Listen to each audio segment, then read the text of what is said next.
Hello and welcome to episode 5 of the College Dropouts podcast. My name is Cody. Logan. I'm cool. And I'm Ryan. And once again, you'll notice that we got Joey missing. Once again, he's got a job. He's got things to do. Whatever. If only some of us in the call could get that memo, everything would be Joey okay. Joey can at least pay for himself now. Joey can get a coffee at Tim's. $2 coffee. But anyways, so feel free, like and subscribe if you're enjoying what you're watching. Follow us on Instagram at the College Dropouts YT. You'll see it on the screen right now. And check the timestamps or the ticker below. You'll see what we're talking about. You could fast forward, go through, skip whatever you don't want to watch, and whatever you do want to watch. It's up to you what you're watching. Anything else you guys have to add on? Nope. No? Let's get into it. All right, let's go. Yeah. Dropped out of school, now we done rich. All right, so the first topic today, we're talking about an NHL legend, most goals in NHL history. Shockingly, one of my favorite players to watch, even though I'm a Penguins fan. I love watching Alex Ovechkin. But there's been a lot of speculation because his contract's up after, the Caps aren't in the playoffs anymore. So he's played his last game of the season, and his contract's up now. So there's a lot of speculation on if he will return and if he won't. And towards the end of the regular season, because of this, he never specified if he was coming back or not. Anytime he would be asked, he would just kind of shift the question over to something else. And it caused ticket prices, actually, in the last bit of the regular season to skyrocket because people wanted to see their last game. I don't know if you guys saw when they played the Penguins last. The Penguins tried to line up for a handshake, and he basically told them to, get the hell out off the ice. So I was wanting to ask you guys, do you guys think Alex Ovechkin, is he done, or do you think he's coming back for more? Okay, I'll go. I don't think he's done. I think he'll be back. I think if he was done, for me personally, I think Ovi is one of those players that deserves that retirement tour. And I don't see him as a player doing that. But my thing is Ovi is 10 goals away from breaking the all-time goal scoring on Gretzky, including the playoffs. And I think Ovi kind of wants that. Because I also saw a thing too that said that he wanted a 2-year contract, which I think is a little too much for a guy who's 41, 42. But I think he has one more year in him, to be honest. You don't think he has 2 years to get to 1,000 because he's 60 behind or something?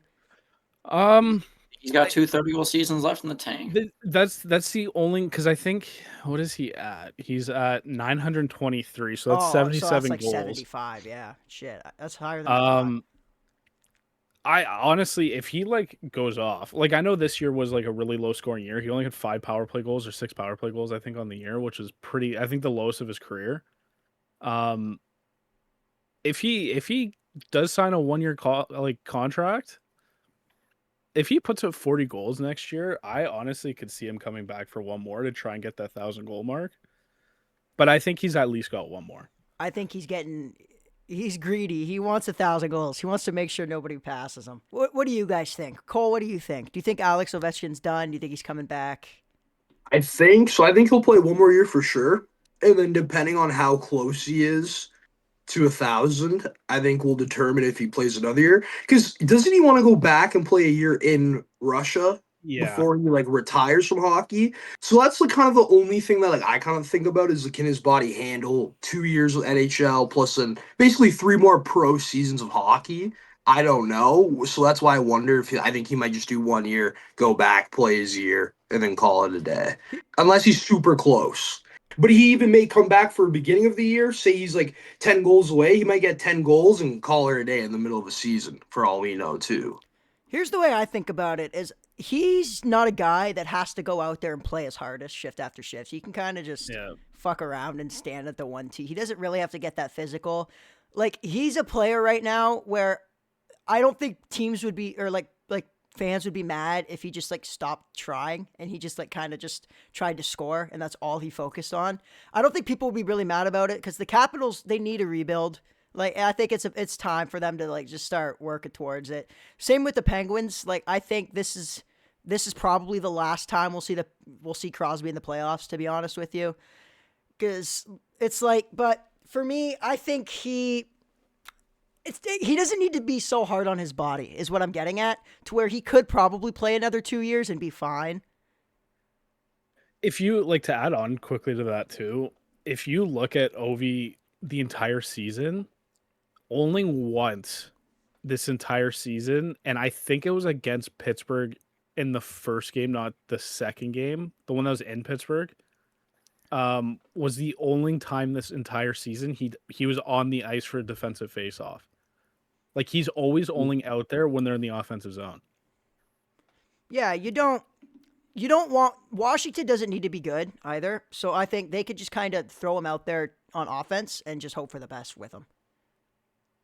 Logan, do you have a say in this? Don't care.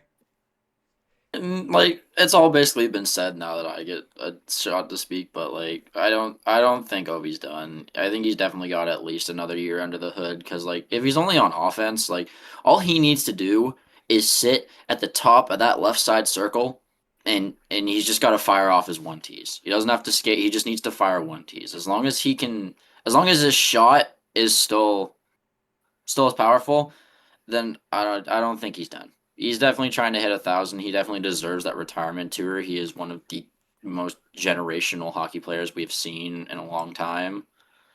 So, yeah, I don't think he's done. He's got a couple more years at least. I think people would be pissed if he just called it quits and just said, "Yeah, I'm done."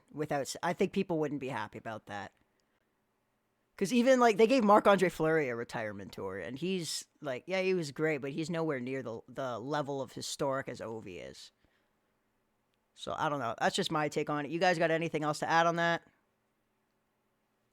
It'd be nice to see him come back. It would. I agree. He deserves it. I deserves it. love watching Ovi. I'm cool with Ovi because the Penguins usually beat them anyways.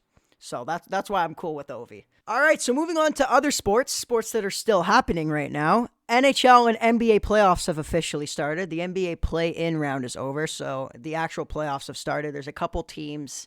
We're starting with the NBA. We'll talk about the NHL after, but NBA, everyone has played a game. So it's all the series are in game 2. Yeah. What were you going to say? Wait, did you say NHL or NBA first? NBA. Oh, my bad. NBA. Wrong sport. My bad. But I don't need your full playoff predictions, but I was wondering if you guys give me your finals predictions, or even if you guys think there's an upset that's bound to happen, or just kind of give me teams you think will be in the finals. We'll go Logan last because he knows what he's talking about the most. So we'll start with Cole for this. Why? No, don't go me first, Ryan. Okay, I'll start. For my finals prediction, I really want to take OKC in the West, but I know it's hard to repeat. But the Spurs, I think, is who I'm going to go with in the West. Just they're dominating this year after what they did last year. Wemby's going off. And then the East, I have Detroit. I think the East is very weak. I think one of the teams in the West wins the Cup this year.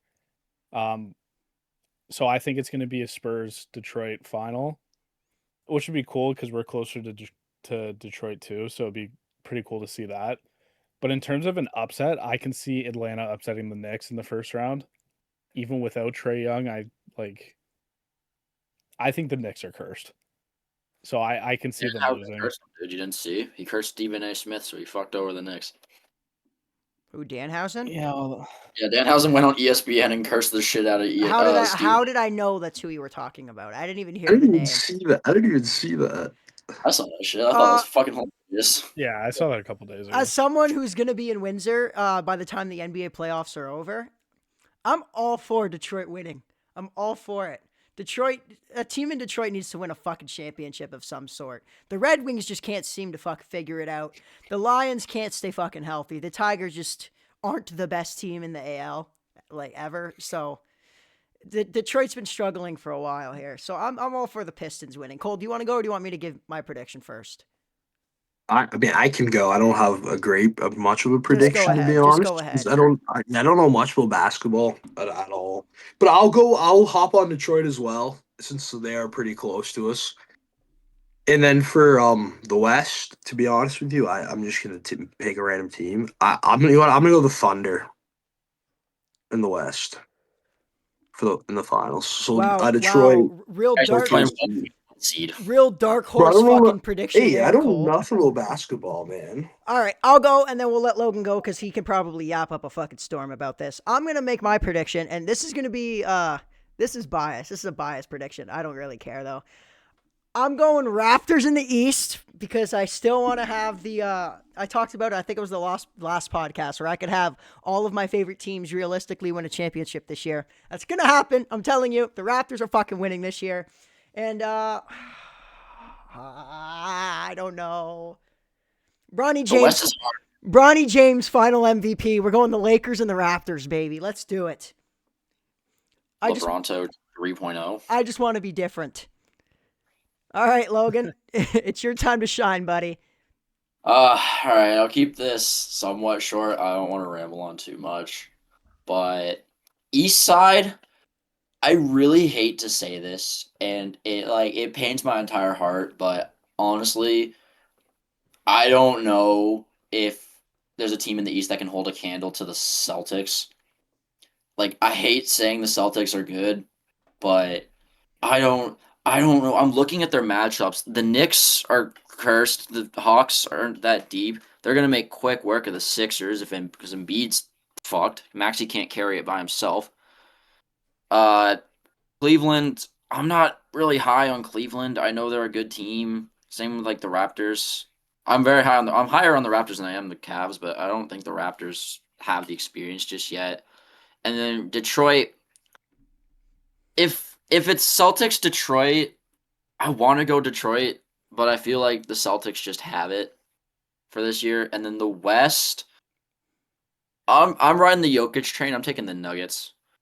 I don't know. I don't think the Thunder are gonna go back to back. They've got too many injury problems and just the playoffs just being tougher environment. I don't know if they repeat, especially if they end up playing the Lakers in the second round and then Luka comes back healthy. He's known to give them fucking hell. So I don't know. They seem to have a tough matchup.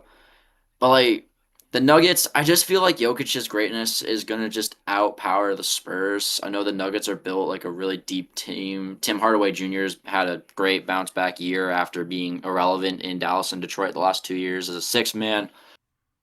The Spurs, I definitely see them like next year and the year after that and everything making all the runs, but this year I think is like the second round loss that they learn from. So I'm taking Nuggets Celtics and give me the Nuggets in 6. You know who I don't see on here? Who don't you see on the here? Dallas Mavericks. Oh, really? No, don't worry. Don't worry. We'll be here. What, Cooper Flag couldn't get you to the fucking playoffs, eh? Con Kniffel didn't take the Hornets to the playoffs either. The ghost of Anthony Davis couldn't get you there, eh? Fuck Anthony Davis, man. That guy looked great for 20 minutes and then fucking ripped his leg in half. Yeah, what else is new? But we're staying on the same topic. We're just switching over to NHL playoffs now. Same sentiment. Kind of give me some predictions you guys have. Most of the series have started. I don't know why Edmonton. Does anybody know why Edmonton and Anaheim haven't started yet? I think they both played Thursday. They could have played Saturday. They're not. It could have also been maybe something to do with like schedule like conflicts within the arena. Maybe. Who would be the home team? Edmonton? Edmonton's home. Yeah, So I don't know if Edmonton had something going on. I wonder. I don't know. They could have. It's just weird to me. Edmonton. Yeah, Edmonton. Okay, well, Colorado played Thursday. Utah played. Yeah, so I don't know why. No, yeah, that's just weird to me that they haven't started. But anyways, that doesn't matter. We've already kind of talked about this. Like in the last pod, we kind of talked about the NHL playoffs a little bit because we talked more about the format. But like now that they're starting, like I want finals predictions from all of you guys. We'll go same order again. We'll go Cole this time again. Ryan went first last time. Okay, yeah, you're right. Ryan, go ahead.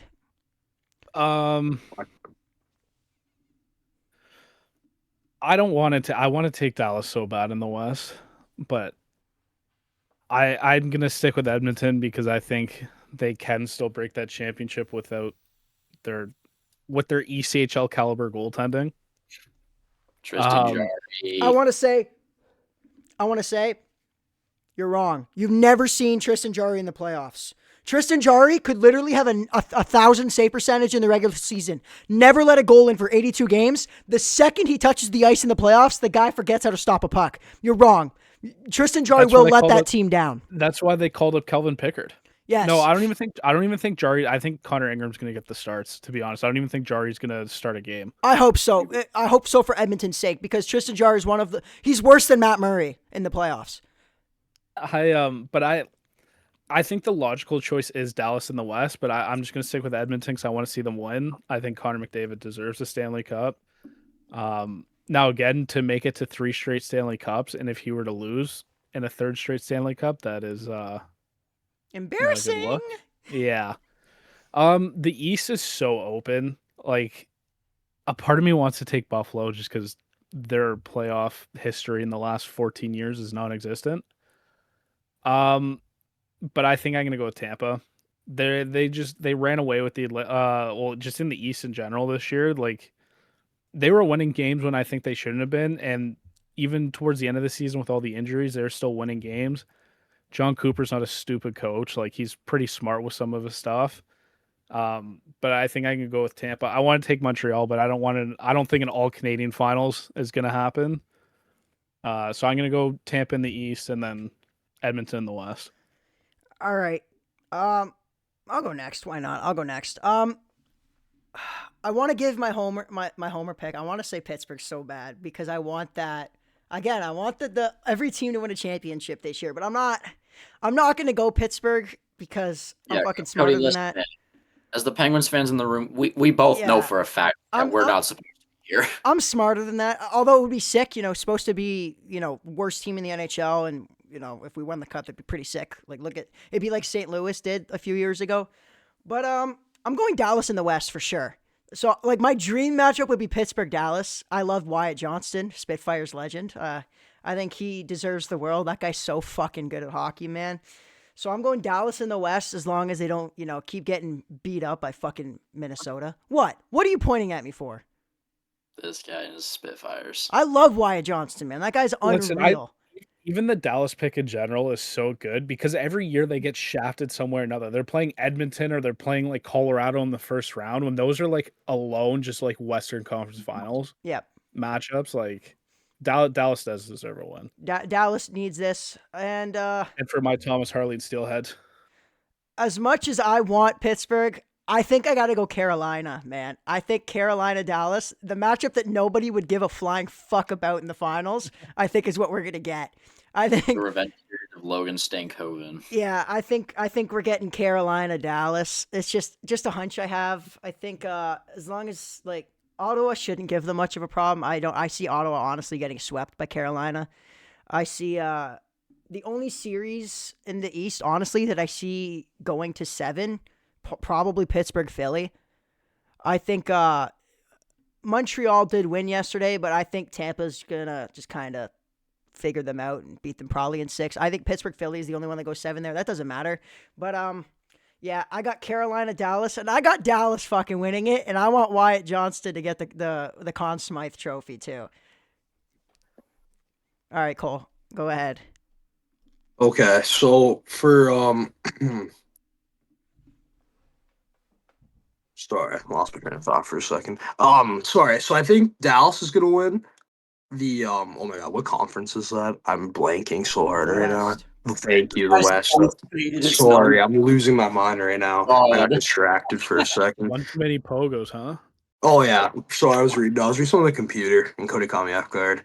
So I think Dallas will win the West. Kind of similar reasons. They're just looking really good this year. And then I think based off of after last night's game, I think Buffalo will win the East. I think because they just based off of like they haven't made it to the playoffs in so long, and they looked so great last night, especially making the comeback. And I think they're gonna make they're gonna make a good run, or I think they're gonna lose to Carolina in the end. One of the two. My thing with Buffalo is sorry. We'll let Logan answer in a second. I just want to say my thing with Buffalo is I think they'll beat Boston. But I just think Tampa Bay is just going to steamroll through them, to be honest. Yeah, that's what I'm Even in last night's game, the only reason they won is because of Tage Thompson. He scored 2 goals, like, very quickly. Like he literally just did, and then like Samuelson, scored the game winner or whatever you want to call it. Sure, whatever. Do you guys? I know Ryan saw the weak ass goal that Luukkonen gave up to make it like 4-3 or whatever it was. Like I'm not too confident. Wasn't that to tie it? No. Buffalo was already ahead. That was on the power play. That was to make it. Yeah, that was to make it. It was like 4-3. 4-3. Yeah, but like I'm not too confident in Ukko-Pekka Luukkonen. He just hasn't shown me yet. Realistically speaking, if Buffalo wins, it's because of Tage Thompson. I think we can all agree with that. It's because of Tage Thompson. I just think Tampa Bay has way too much experience in the playoffs to lose to Buffalo. But I can tell you from experience. Now, this is years ago when Ukko-Pekka Luukkonen was playing for the Sudbury Wolves. The guy was lights out in the playoffs. Now, again, we're coming on 10 years now from that. I think Alex Lyon, I'm pretty sure, is hurt right now. I think if he struggles in this series, and if they somehow beat Boston still, I think next round they might he'll be on like a short leash if he's struggling still. Alex Lyon or even Colton Ellis, he had a really good year this year too. One of those two, I think, are going to take over. All right, Logan, give your prediction, buddy. Again, Cody, I'm in the same boat as you. Every bit of my being wants to say Pittsburgh, but I know that Pittsburgh is not making it past the second round, and that hurts a lot. So the East, honestly, my winner of the East is whoever comes out of that Tampa Bay Montreal series. I think it'll be Tampa, but it really could go either way there. West, I don't know.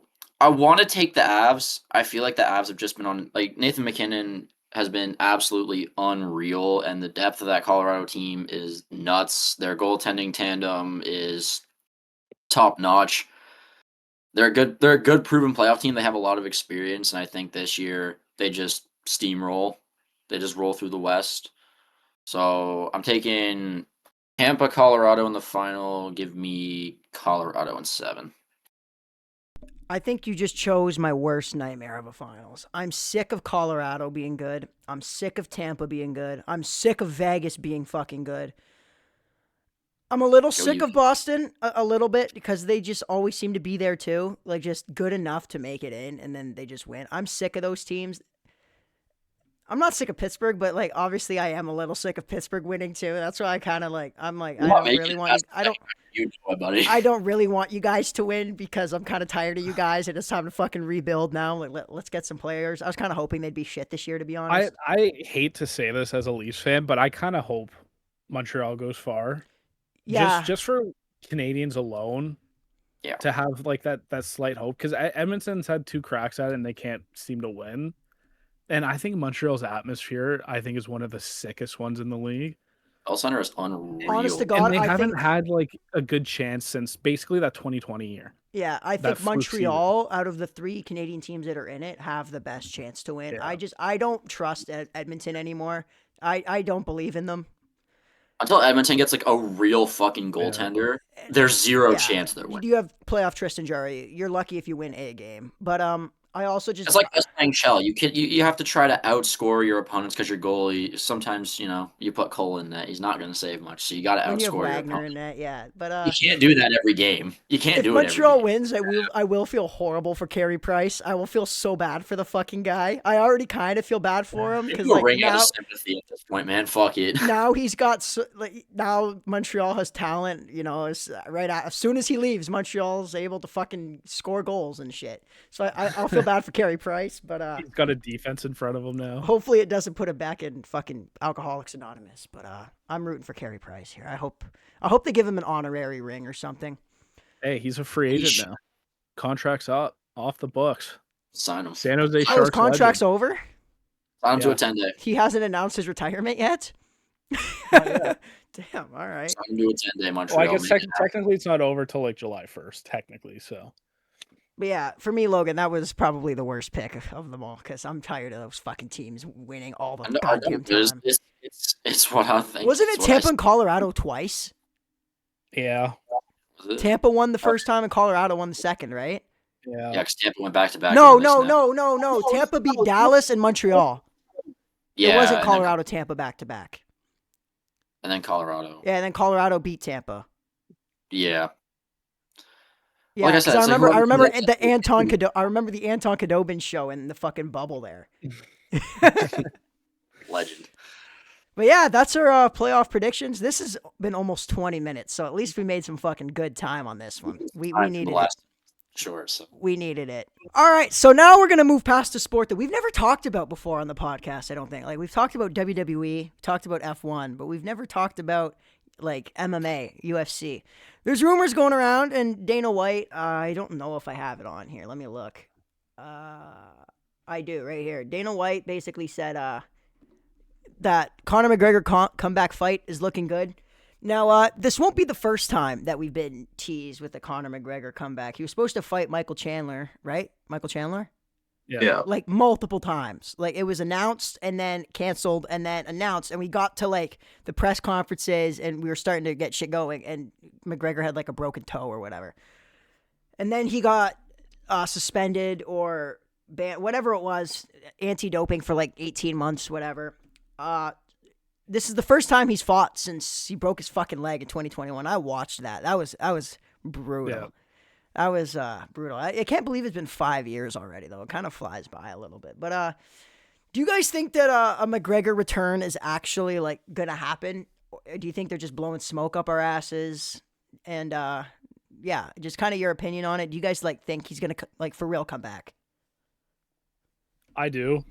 I think the whole Michael Chandler thing was just weird, like in itself. I know he wanted to fight through that broken toe in the fight, but the UFC reportedly wouldn't let him do it, which is why they pulled it. And at the time too, he was still trying to come back from. There's something to do with the like anti-doping, and then it's just like that storyline like was completely like ruined from it, which I think is why he hasn't fought since that, like at least when those ones were happening. But I think he will come back. There were rumors that he was going to come back during International Fight Week, which is in July. I'm pretty sure the middle of July. And there are a couple fights I can see him taking. One is Max Holloway. I think those two in the octagon together would be pretty cool to see again. Depending on how the White House card goes, I can see him fighting Justin Gaethje too, because again, they're both BMF title holders. McGregor thinks he's the baddest motherfucker alive, as he should. But I don't see those two happening for fights, to be honest. He's been out of the game for 5 years. I think he'll come back, but he's gonna fight some like no-name unranked guy, I feel. But I don't think I think he will be back. Like he is, I think he's 37 now, 38. So I don't think McGregor's gonna get another title shot anyways, unless he somehow like a couple first round finishes in the next year, maybe. Then they might give him one more shot. But I think he's gonna come back, but I don't think people should expect him to fight some actual named fighter. As a fan of Conor McGregor, I will say I'm a fan of Conor McGregor.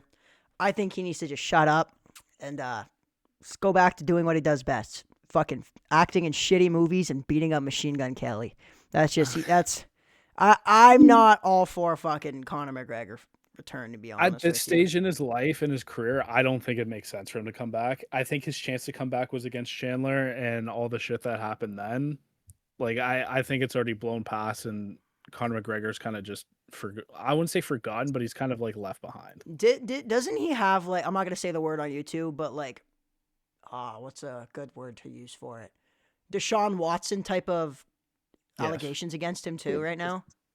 Right now I'm not too sure, but he has. Yeah. In the past, yeah. It was recent.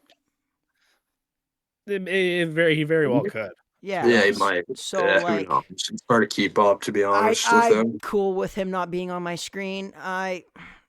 Yeah, he's entertaining, but like, there's a lot of fighters and think that I'd rather give it to somebody who doesn't.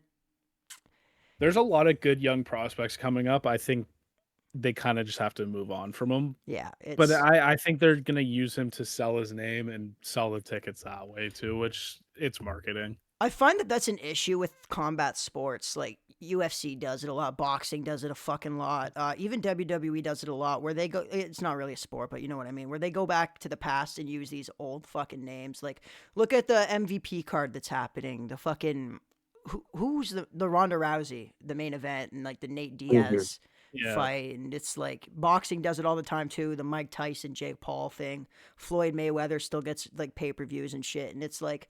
Just leave it to like the guys that are actually like still regularly fighting and like are actively doing this that make it exciting, like that are gonna put on good fights. Like I don't need to see, Floyd Mayweather beat up on another fucking YouTuber again. Like he's done it a few times already. Like just retire, buddy. Like you don't need the money. You don't need it. Like just I wish these combat sport guys would just retire and stay retired. WWE is a bad habit of doing it, but like I said, it's not really. It's kind of they do it to themselves. They don't. It's weird how they do it. I'm not going to take them into consideration, but it bugs me when a lot of combat sports does it. Like you don't see like fucking NHL players, like NHL teams going out and signing Wayne Gretzky for, one last cup run or whatever. Like, no, that's not how it fucking works. So I think McGregor the past is in the past. Let's move on. It's a different time now. I like Sean O'Malley. I know people don't really like Sean O'Malley. I find Sean O'Malley entertaining. Let him because he's kind of like the big name. Like when I hear people know him, like that don't watch combat, like people talk about him. Right, he's kind of like McGregor, where people that don't watch the sport know who he is. The only problem with him though is he said after his last fight he's planning on not fighting that often anymore, and probably only gonna have a few more. I think he only said that because his way to becoming a champion, he was fighting like 4 times a year. Yeah, he was crazy for a while. Like he was pretty much fighting hurt after that. Like when he lost the title to oh fuck, who did he lose? Whatever, whoever he lost it to. Holy fuck. I know like I'm pretty sure he was fighting on a torn hip. Oh, Marab. Yeah. Yeah, I'm pretty sure he's fighting on a torn hip. That's why that fight was so one-sided, and I think that's why he's like taking a step back because he's got to fight his way back into a title contention. Again, that division's a little fucked up, anyways. Piotr Jan right now is the champ, and he's not even a champ in my opinion. So I think he's just taking a step back, just basically healing, and then he's just gonna go back into. I don't see him retiring young. Like he's only 31, I think. So. Is he that old? Yeah. I thought he was younger though. I'm okay with someone who doesn't, fight all that often, to be honest, because it makes it more of a spectacle. Like, you don't see, like, fucking Tyson Fury coming out here and boxing 4 times a year. You might get, if you're lucky, you get, like, 2 a year out of him, which I'm cool. It makes it more of a spectacle. It makes it more entertaining. Yeah, the belt doesn't get defended that often, but in the UFC, you have so many weight classes and just so many other, like, things that you can do that it'll work itself out in the end. You don't need to do a card every weekend or every other weekend, whatever they do. Like, I think, honestly, the UFC should just space it out a little bit more, in my opinion. I think they do too much. They just do the fight nights every weekend or majority of the weekends and then have like that one pay-per-view a month, but they'll never put a title fight on a fight night. Yeah. It's more for like prospects and stuff like that. They have to do it almost every week or else guys wouldn't be able to fight. Yeah, they have so many guys. The weight classes or the amount of guys that because they have 15 ranked fighters plus however many unranked. Like there's so many. Yeah. And then you have a guy that comes in on a 1-fight contract. And you've got divisions now, like the heavyweight division is so bad. Like the divisions are weird right now. If they want to bring someone back, they got to bring back like DC and all of them to bring the heavyweights back into the spotlight because that division's so washed up right now. Like nobody's watching it. Yeah, but none of them are coming back. Which honestly, it wouldn't surprise me if they fucking came back because combat sports has a tendency to just bring back old fuckers to just make money. Like I wouldn't be surprised if like GSP made a return at some point just for like a one-off thing to sell pay-per-views. Like I think that's my biggest issue is I'm cool if a current fighter is taking time, like one fight every 4, 5, 6 months. Cool with me. You're more of a spectacle. You're making it exciting. But when it's like an old guy who retired 10 years ago who's just coming back to make a spectacle, like the Mike Tyson fight. I'm gonna keep bringing that up because that was just fucking stupid of him to do. I know he made so much money but it was just such a stupid fight. So the thing that's rumored right now with McGregor is he's rumored to return at UFC 329, which I think is the International Fight Week. I don't agree with putting him on a pay-per-view right off the bat. I get it, he's done his time, but he has not played or fought in 5 years. But he turns 38 this year.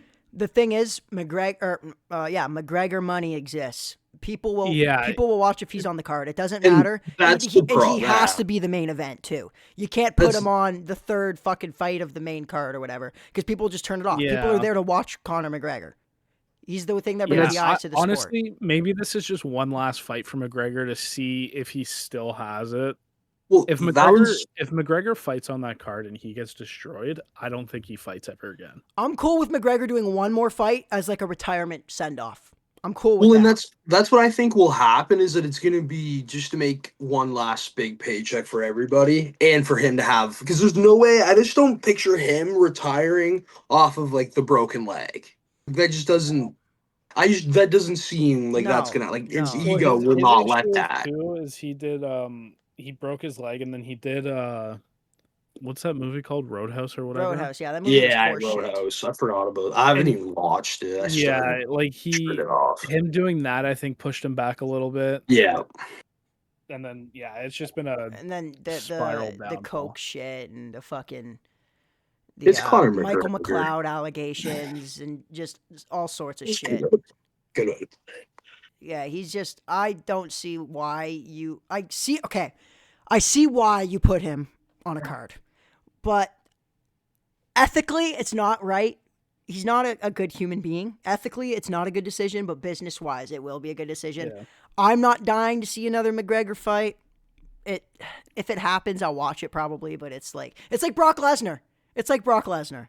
It's the exact same concept. Mm-hmm.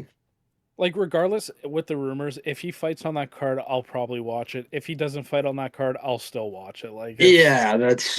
I'm not the same way. People are tuning in no matter what. I'm not huge in UFC. I prefer boxing. I don't know. I find UFC, when you're watching like two wrestlers, it's just, I don't want to watch two shirtless men cuddle around on a fucking mat. It's not for me. So I don't know. I prefer like boxing for me. But like the Ronda Rousey card, I will watch. I'll watch. I'm talking all this shit, but it's like I'm gonna watch these things anyways. It bugs me that they do this. I don't know. That's my take on it. You guys have any like last opinions? No. All right, so I got a bit of a different segment here. This one's not like a sports headline. It's more of like a talking point. And I'm going to use like some current examples. So like the Masters just happened. Nobody in this call except for Cole watches fucking golf. So we don't I don't watch it that often. You were watching it in class. You were that hungry for it. You couldn't wait the hour of class to watch the Masters, okay? Anyways, Rory McIlroy won. The guy seems... it's sad when I know who a golfer is. That's how you know that they're dominant. That's how you know, because I don't care whatsoever about fucking golf. But, yeah, so he won. And LeBron is back in the playoffs. Sidney Crosby's back in the playoffs. So I'm kind of... The talking point of this is, like, dominance. Everybody knows LeBron was dominant. Fucking... Miami Heat, Cleveland Cavaliers, even if they didn't win every year, he was always in the fucking finals. Crosby, we don't need to talk about him. One of the greatest hockey players of all time. Just blowing smoke up my own ass. I don't care. You got guys like Michael Jordan, Tom Brady, Patrick Mahomes. These guys are just always seem to be there. So I want to ask you guys, who is the most dominant athlete of all time? It doesn't every sport. Even if they're dominant in one sport, like obviously they wouldn't be good in another sport, but like just in their time, they were the most dominant athlete at that time. We'll go with Logan first because he hasn't gone first yet today. So I just want to. This isn't my answer, but I found this out while I was quickly researching just like dominant athletes. There's this dude in Roman wrestling who went 887-2 in his entire career, which I There's think is no just. way you Googled ancient Roman wrestling to get for this I searched podcast up Who's the segment. what's most the most dominant? dominant thing. It says this motherfucker Alexander Karelin 887-2 record in Greco-Roman wrestling. Oh, that's just like normal like wrestling. I thought you were talking like ancient Shut up, Roman shut No, up. no, no, Colosseum. No, Holy this is just fuck. like that's like college wrestling. 887-2. Jesus fuck. Anyways, go That's ahead with your answer. That's dominance. Jesus. Is that your fucking No, answer? No, I said it wasn't my answer. Okay. I wanted to bring attention to it I because I thought thought that was. we were getting like Trojan horse shit in this fucking podcast or something. The The Roman soldiers were the most dominant athletes. These soldiers were the most dominant ever. Nah, I'm just gonna put my case on the table. It's my sport, I know, but I'm going Michael Jordan. I know, like, you look at the NBA during the '90s, and there's no name that can hold a candle to Michael Jordan and what he did in his time span. He won 6 MVPs, arguably 8.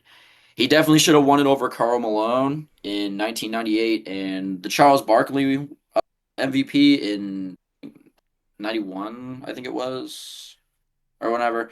He probably should have won that one too. He went 6-0 in the finals, perfect finals record. He left, came back, and proceeded to win 3 more straight championships while also winning the scoring titles, leading the Bulls to the second greatest, but at the time the greatest record in single season history, going 72-10. Even in his early career, as like a young dude averaging like 30 points a game, yeah, he was getting smacked around by Larry Bird and like the bad boy Pistons. But you look at the team around him, like he was doing everything he could. He had all 5 defenders on him at one time, and the rest of his team couldn't step up and make fucking shots. So based on just pure dominance of a sport for an era, I'm going Michael Jordan. He's not even my top Michael in NBA history, so. If you say Michael Mulder, I swear to God. That All right. bomb is overseas. Yeah, where's Michael He Jordan lasted today? for At 5 least he's years. still playing basketball. Michael Jordan's like 60. He's too busy crying. He's too busy gambling and running the Hornets into the ground. Yeah. All right, Cole, Hey, give us your most dominant athlete. Okay. Kick the cat off the back of the chair too. Just fucking No, I'm give, not kicking give it a nice my, fucking no, elbow. I'm not pushing my cat Oh, off. your the chair. dominant athlete better not be some random fucking O lineman. Some random No. F1 driver from 1973. He won every race this year.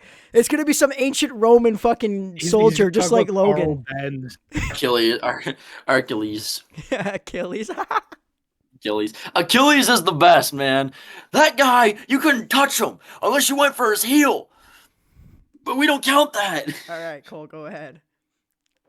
Thanks. Oh. Jesus Christ. I don't even. Okay. You crying? No, you threw me off. You guys keep throwing me off. Okay, so for me, I'd say we're probably the most dominant athletes in their respective sport. Would probably be Max Verstappen in F1. Just not in. He does have the most world championships in history, but nobody ever won like he has, winning so many. I forget how many races he won in a row. It spanned over the I think 2 seasons, and I think even in the couple races he didn't win, it was actually his teammate who ended up winning, and he lost to like mechanical failures half the time, or something that really wasn't his fault. So it wasn't really it wasn't like a skill problem at the end of the day. So to me, like that would probably be one of the most dominant ones. And he also won 4 championships in a row. All right, Hando, Ryan, who's your most dominant athlete of all time? I went with something different because I was expecting the Jordans and the Gretzkys to come out here, even like Michael Phelps, to be honest. Michael Phelps is a show. I'm gonna go with, and aside from all the stuff that happened recently, I'm going with Tiger Woods. In his career, in 360 games that he played in, he's won 22.8 of them. And most like notably, his most dominant time was from 1999 to 2007, where Yeah, he won. He won over 30% of his matches, winning 54 events, including 10 majors. Which I don't know a whole lot about golf. I don't know if that's good or not, but like it's Tiger Woods. You would know. So that I'm gonna go with Tiger Woods. Just be different. No, I'm going to be different. You guys know my stance on this. We've had this debate in class. The most dominant athlete of all time is Joey fucking Chestnut. This guy has only lost in his career since 2007, technically lost once, and he lost by 2. The one year that he didn't win a second year because he wasn't in the competition. And by the way, the year that he wasn't in the competition, the guy that won had 58 hot dogs. Joey Chestnut's lowest score ever is 54. So Joey Chestnut still would have beat him. And Joey Chestnut's lowest was literally, when was it? 2010. Since 2007, this guy has only lost one time. Once. And he usually wins by at least 7 wieners. At least. This guy is so fucking dominant that everybody in this call combined would not eat nearly as many hot dogs in 10 minutes as that guy does. I don't know. I think Cole could give him a run for his money. Us 4 combined could beat Michael Jordan in a game of basketball. Us 4 combined could beat Tiger Woods in a round of golf. If he's drunk, probably. We would not beat Joey Chestnut in an eating competition. And I don't give a flying fuck what you say. He's the greatest athlete of all time. Sorry, I'm very passionate in this. If we're speaking realistically, though, no, Joey Chestnut's my pick. I can't think of anybody else who's as dominant. I don't want to go Wayne Gretzky because Wayne Gretzky was kind of helped by the league. You couldn't touch the guy. He also he always had players on his team with him too. Yeah, he always had somebody. I think the only other name you could really throw out there is Michael Phelps, just for winning 28 medals. Yeah, Michael Phelps, Usain Bolt. They were like dominant. Yeah, Usain Bolt, Michael Phelps, guys like Simone Biles in her prime. Listen, man. Tiger Woods with driving, pretty dominant. Just saying. He's dominant in 2 sports. You could go I'll take Cam Petty Allen. if you're counting fucking NASCAR as a sport. I'll take Cam Allen. Wait, Cole, who did you say? I wasn't really paying attention. I was Googling Joey Chestnut's stats. So Max Verstappen. All right, I just want to say, Joey Chestnut set the world record for most hot dogs eaten, by the way, then beat it. It was he said it was 66, then beat it with 68, then beat it again with 69, then beat it again with 70, then beat it again with 72, then beat it again with 74, then beat it again with 75, then beat it again with 76. This guy's beating his own records. Who is doing that? Nobody. Nobody. Oh, no. This guy does not get the love that he deserves. Cody, you just froze, buddy. Did I? The passion for Joey Chestnut. You just froze. You were like, fuck, whatever. Joey Chestnut. we're just the passion for Joey Chestnut exists. I was good on my screen. My audio was recording, so I didn't freeze on my fucking screen. So I don't give a fuck about you guys. Froze on our screens. You were just. I don't give a fuck about you guys. My audio is good. Joey Chestnut, greatest athlete of all time. Fuck Michael Phelps. No, I'm just kidding. Michael Phelps is cool. And he never had to cheat. However, Michael Phelps does have an advantage because he has webbed fingers like a fucking duck. Joey Chestnut's a normal man. A normal man. And he can just eat a lot. I don't know how normal it is to eat 74. Yeah, that's not normal, man. In 10 minutes. In 10 minutes, too. I can only imagine the trash cans in the area afterwards. I'm looking at the women, too. I think we need to talk about Miki Sudo. The only time she ever lost, she was pregnant and didn't compete. Fair enough. Since 2014, this woman's been winning. And like I said, the only time she lost was because she was pregnant and didn't compete. So shout out to her as well. The nutrients that baby could have had if she competed. Shout out to her. Nice. I just want to say, 2022, he finished first with 63 wieners. Second place was 47. It wasn't even close. It's time for everyone's favorite segment, winners and losers of the week. Pulling it up on the screen now.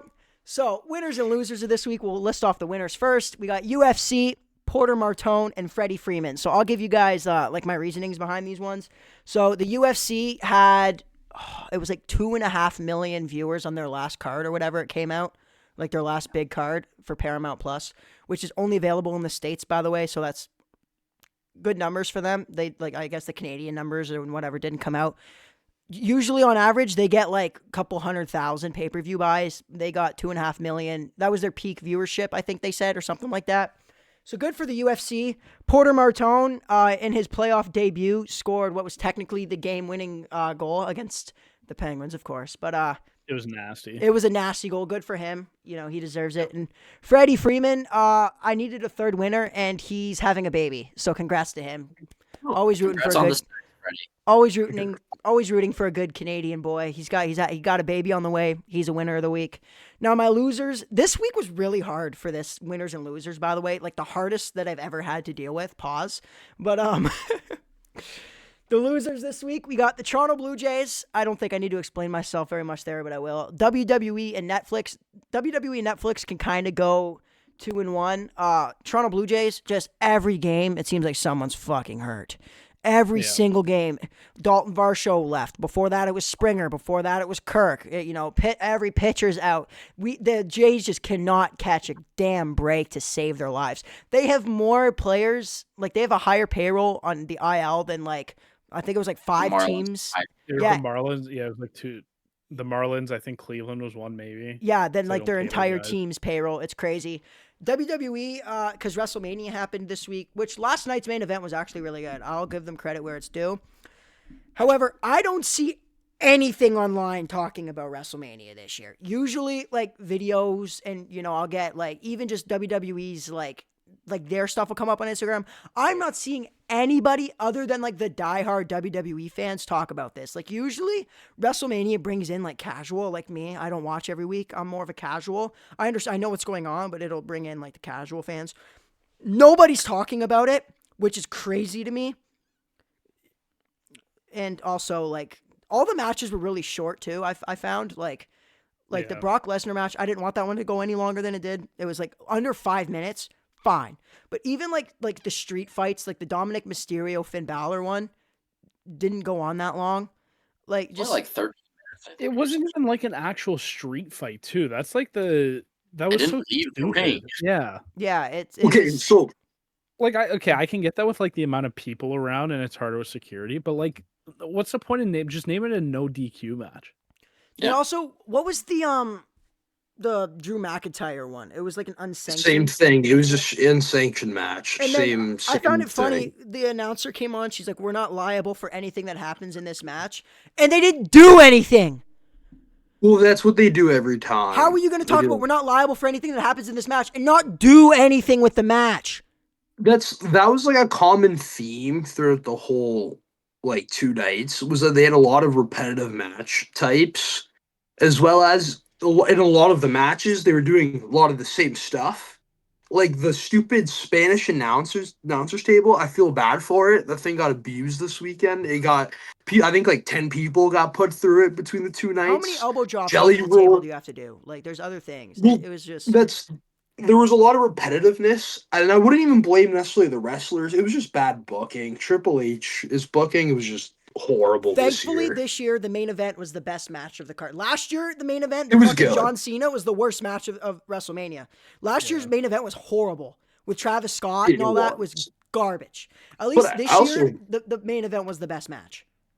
It was good, but I was definitely expecting something. Like when we all thought there was going to be a return, Yeah, but something everybody- would have you always happened. expect something. No, but I feel like I don't know. I feel like it was just missing something. I will say they also fumbled the page return. I didn't know about it, but Ryan said he did. I didn't know about it They- either. Yeah, I You saw should not 4 have things of them like announced signing the day before, but like the day like that she actually re-debuted, like I didn't see anything on it. Yeah, you should not have mentioned that beforehand. And Netflix, this one is WWE's on Netflix in Canada, so it kind of counts, but it also doesn't.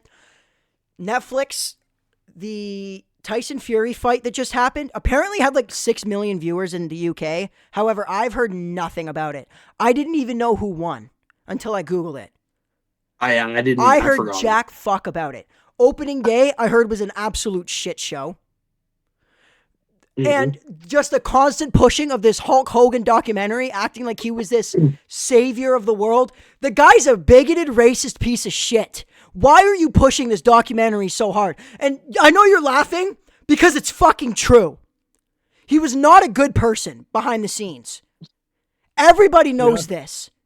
I didn't even know there was a documentary until you brought it up. Oh, No, man. you were not I'm watching surprised you WrestleMania didn't then. see it. Every ad Yeah, break was this you did. documentary. Oh, I don't We do watch not that. need to give a documentary to this guy. I understand why they're doing it. I get it. He was the reason WWE is the way it is today. Without Hulk Hogan, there is no WWE. Yes.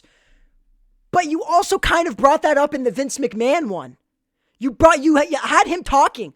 You literally went over that whole storyline on the Vince McMahon one. What? On this documentary, is he going to lie about being the bass player for Metallica for an hour and a half? What the fuck are we talking about? We all know the story. You gotta remember, Cody, this isn't about Hulk Hogan. This is about the man behind Hulk Hogan, Terry Bollea. Like, So it's you're not. I know for a fact you're not going to bring up the sex tape that came out where he's literally saying the hard R and the N word. I know you're not going to talk about the fucking issues that he had backstage and just refusing to lose to people and basically fucking over everybody in the locker room. It's just going to be a documentary glazing this guy and him spewing bullshit lies that aren't true. You were never asked to be the bass player of Metallica. As a matter of fact, the lead singer of Metallica came out and said he had no idea who the fuck you were. So what is this documentary going to talk about? I'm probably going to watch it because I want to know what the fuck they're talking about. But oh my God. I think it's about his childhood, to be honest. It gets my blood boiling that they're giving this guy a documentary. But yeah, that's the winners. Why they're giving them a documentary though? It's going to get views and it's going to give him money. He's dead. He doesn't need any money. He's dead. Netflix gets the money. Yeah, Shows another person. But we brought him up a couple weeks ago, so I'm not going to say his name. Yeah, Hulk Hogan's a better person than he is, though. Bro, the moment someone dies, you bet your ass like a documentary's coming out. They filmed this when he was still alive, though, because he's in the documentary. So that's the issue I'm having, is why I feel the need to fucking... I don't understand why they did it. I don't like Hulk Hogan. The guy got booed the last time he ever appeared on TV because people don't fucking like him. Because he just comes in and ruins everything. Sorry, I got way too passionate about that. I need to calm the fuck down here. That's our winners and losers of the week. Do you guys have any last opinions on it? I'd like to put Buffalo in the winners column. I brought them up last week already, though. Like, back in the playoffs, man, that game their time's was coming. actually Buffalo's at an all-time high right now. All right, so for our final segment, once again, the fun segment, we're bringing back the one I had the most fun doing. Guess the player by the career path. You guys should know how this works by now. I have 5 players, one from each sport, and then I have a fifth. The fifth one's a hockey player. I gave you guys years that they played for that team. Some are retired. Huh? Are some retired? Yeah, some of them are retired. There's one on here. Well, I guess I could just say the football one. The guy's on a new team, but they just haven't played yet, so I didn't include him on there. I just only did like if they played a game for that team. So we'll start. You guys can see it on your screen. I made this one a little harder this time. I will say there's a bit of a pattern if you guys notice the pattern with it this week. So this first one's baseball. So you got Padres, Mariners, Reds, Twins, Blue Jays. Back to the Padres. Ty France. Yeah. Yeah, it's Ty France. That one, that was probably the easiest one, to be honest with you. Blue Jays legend. I'm not upset that you got that one. That one's probably the easiest one. So we'll move to number 2 here. This one's the football one. Ooh. The Vikings, the Jets, and the Chargers. And he's on a new team this year, but hasn't played there. I think the Chargers are supposed to be 2025. I think I gave the wrong year for it. Let me. He hasn't played. I think I fucked up. Because I mean he didn't play last year. Not Khalil Mack. So no, not Khalil. I'm trying to think. No, I gotta double check. I'm making sure that I fucked up and that he did play last year. This thing's doing a fucking security verification. Yeah, it's the Chargers is supposed to be 2025. So last year he played for the Chargers. Yeah. Played for the Jets so he played for the 2 years in the Jets from the Vikings. And you said he signed to a new team? Yep. He was signed in this offseason. Yep. This offseason he signed. Okay. Who the fuck? I'm really thrown off by the Jets. I can give you Yeah. position. Other than that, I'm giving you nothing. His position might give it away. Offense or defense? Offense. Yeah, His offense. offense. So Like, Cody, it's gonna be a fucking punter. oh, this could be Tyrod Taylor? No. Not Tyrod Taylor. No. I'm kind of shocked. No, Tyrod Taylor had been, I think, before for the Jets. Was it before that? Oh, okay. I don't know who this guy Try to- is, so this is kind of a. You don't know who this guy is? Oh, that makes it even. I ran with there's a Vikings pattern in this is one this week. pretty- If you guys notice the He's a little- pattern, you'll be able to guess the players. But He's a little bit older because he's been playing since 2018. What's can the give you his age. position? tight end. Yeah, can you mean position? Tight end. Tight end? As a tight end. He's 30. Hey, Oh man. my god. It's not Adam Thielen. I might be out of this one, Hendo. I actually don't know. It's probably I'm probably feel like an idiot after. Tight end? Fuck, who's Lead the Chargers tight ends this year? Who just I can tell you almost any other position on the Chargers, but their tight end probably. I have a feeling- Is I it have a feeling Lovewood? this guy's- No, Lovewood's like young. Never I have a mind. feeling this guy went from Robinson. like he signed with like Cincinnati or like Pittsburgh. No, he did not. Who signed? What tight ends have signed this offseason? There's a tight end for the Jets that I just can't remember. Well, as far as I know, I think he signed. Let me double check this for you.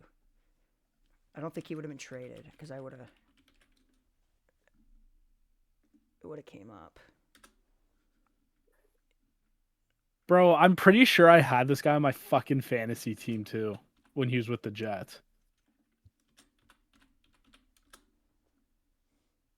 Okay, wait. Yes, Who's the tight end? He signed March 13th. If that helps you at all, I can give you his college if you want, but it might give it away. That won't really help me.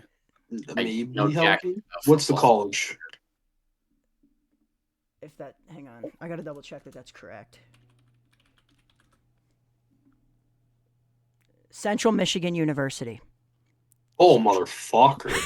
You went Yeah. to Central Michigan? Oh, my. This is a good one. I don't know. I have no idea. So the only thing I can. Oh my god, I think it's He was a walk-on in Central Michigan. Actually. Tyler Conklin. Yes, it was. Yeah, Mm. I had him. I didn't know he played for Minnesota. I had him on my fantasy team when he was with the Jets. Honestly, I didn't even know he went to the fucking Chargers. I was just trying to think of tight ends for the fucking Jets. Yes, he signed with the Lions this offseason. Okay, that explains why Cody would have picked this guy. No, I picked him because of the pattern that I have going on this one. Because they're starting. I think their starting tight end was Disley. Anyways, we're gonna move on to the fucking next one here. This next one's the hockey one, so you guys have it on there. I'm gonna put it on here. It's a hockey player: Buffalo, Minnesota, Toronto, Ottawa, Edmonton, back to Ottawa. Million years in fucking Buffalo, Jesus. You played in Toronto? 2019. Who the fuck played in Buffalo for 8 years? Guys, I think it's an old person. Yeah. I have his position. What gave it away? I have his position. That's all. 2009 is I'm gonna pretty give you. ancient. So he was traded in the 2017 season. Oh, maybe. I can give you that info. I'll give you that info. Yes, he was. He was traded to Minnesota. Correct. And then did he sign to Toronto? Had to have. Correct. He went to Ottawa, Oilers, and Who the hell played on the Sabres for 1,000,000 years? Bro, this guy saw their last playoff appearance. Funny enough, Ryan was going through the Buffalo Sabres roster and listed this guy off yesterday, actually. Oh my god, there's so When we many were names on when we there. were looking at the season, and You just Zengus told me to Girgensons think, was an Logan. They all-star. had 5 goalies on that roster. My God. What do you mean think? It's a tendy. No, it's not a tendy. I'll tell you that it's not. He's a I right think it's a winger. defenseman. I'll tell you that he's Oh. a right winger. Winger. Bro, the Buffalo for a million years is throwing me off. It's the double Ottawa that's confusing me.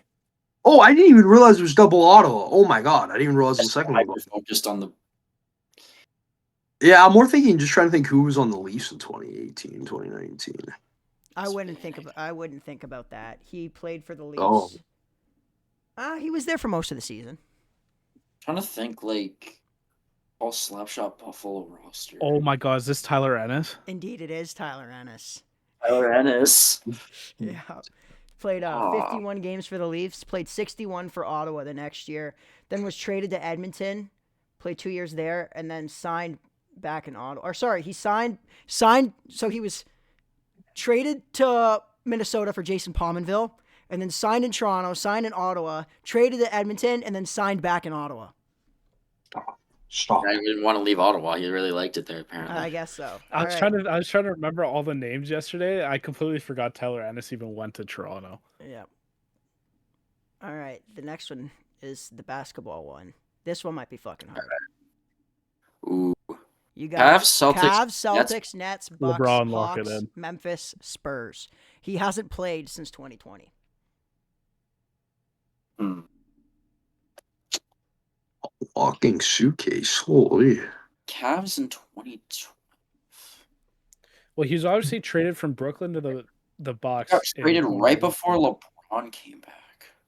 and then traded from Atlanta to Memphis. Who the fuck was on San Antonio in 2020? DeMar DeRozan, Marcus Aldridge, Corey Joseph. It's none of them, but Well, we know it's not Corey Joseph and DeMar DeRozan because Toronto will be on here somewhere. yeah. And if it was LaMarcus Aldridge, it'd be a lot shorter of a career path. Do you want his position or his school? What's his position? What do you play? Center. It's a big man. I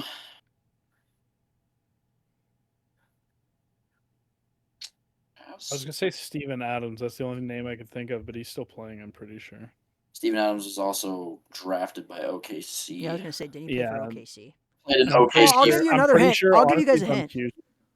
I'll give you a better hint here. He was not drafted by the Cavaliers. Traded on draft night. 2012 draft. Who the fuck was in the 2012 draft? That was The last trade from Cleveland on draft night that I know of was Andrew Wiggins. But That was like, literally the year after this. 2012 was Anthony Davis. And second overall was Michael Kidd-Gilchrist. I feel like a failure for not knowing this, but knowing is Honest it's to probably God? some fucking. Honest to God, you should. That's a hint. Celtics. Is his name God? No. Sham God. Jesus? Sham God played like 2 years in the show, but it's not him. I didn't even know there was a guy with the name God. Jesus God Sham God. God is a real. Swear to God. All right, God Sham I'm God. gonna need an answer from y'all. We're at 11 minutes on this segment. I have no idea. Yeah, this is all Logan. What school do you go to? I still gotta get North that. Carolina. UNC. I'll give you like 30 seconds. I feel like an idiot. You should. No, I'm just kidding. It's not that obvious of an answer. LaMarcus Aldridge, just lock it in. It's not LaMarcus Aldridge because he played for Portland for a million years. Well, then figure out a fucking name. I'm trying. You got 15 seconds. UNC center? Traded on draft night. Draft night bounced around like a motherfucker. Bismack Biyama, lock it in. All right, I need an answer, Logan. I got nothing, genuinely, dude. All right, well, what if I told you he was drafted by the Dallas Mavericks and subsequently traded on draft night? What if I told you that one? Do you know the answer now? We drafted a center and traded him. Who the fuck did we trade for in 2012? It's right after the championship year. It doesn't tell me who he was traded for. All right, well, you Yeah. didn't get it. It's Tyler Zeller. Yeah, sure. I'm not thinking about Tyler Zeller. Have you guys not figured out the pattern yet? Yeah, that they played for a million teams? No, there's a pattern with these names. I'll give you guys this last one. This is number 5, the last one. It's the last hockey one. Is it a bunch of bums? No. The year on the last one's obviously wrong. Let me look at. I think it's just supposed to be 2024. Let me double check. I No, clearly I don't think he plays for both of them. No, I was clearly rushing to finish this. No, it's supposed to be 2024 to 2025 that he played for Boston. He's not playing right now. He's retired officially. From Chicago. Maroon played a million other places, didn't he? Yes. I have a feeling it's a defenseman, but It's not. Forward. it's not. It is indeed not. Who the fuck played for Tampa for that long and then they shipped his ass to Chicago? Oh my god, it's Tyler Johnson. Indeed, it is Tyler Johnson. He was. What the fuck was the pattern? Picking up on shit. They were all Tylers or Ties. Ty France, Tyler Oh. Conklin, Tyler Ennis, Tyler Zeller, Tyler Johnson. Oh, I didn't even realize. I cooked Yeah, that. Yeah, I forgot. I thought you guys would forgot he figure it went out to- after Tyler Ennis, to be honest with you. Anyways, Good for you. that's the end of this week's episode. Again, if you like what you're watching, like and subscribe. Follow us on all of our personal social medias, as well as our podcast social media at the College Dropouts YT. All the links are in the description below. My name is Cody, and these are the rest of the College Dropouts: Cole, Logan, Ryan. Unfortunately, again, Joey couldn't be here. See you guys later. Yeah. Dropped out of school, now we done rich. This sound like some 4301 shit.